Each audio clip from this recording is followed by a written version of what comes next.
era abakyala tube nnyo n'amagezi ago nti omukyala gwe bayita Esther yalina ensonga nga Kamani ayiganya Abayudaaya ng'era alina ensonga entuufu ey'okutwala mu maaso ga kabaka naye teyamugambirawo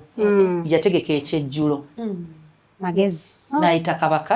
bw'oba osiima ejjangu ku kijjulo ne Kamani muyite kati ku kijjulo kwayanjiriza ki ensonga ze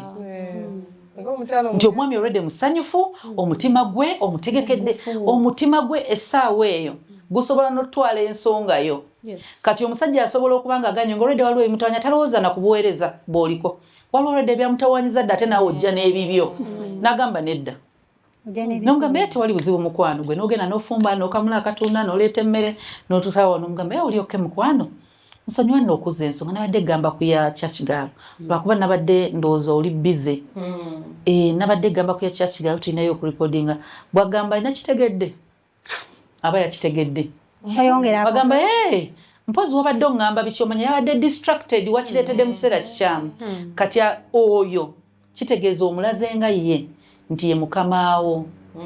toyinza kwambalira lugoye mu nnyumba ya musajja lwatamanyi atandika olowooza mukazi ono engoye ani azimuwa nti nsobola okuwa ekirabo ky'olugoye mugambe hani nno nange olaba kino ekiteeteeyi ogyewo kiri kyonna kyeyandibadde nakyo mu mutwe nti omukazi mwenzi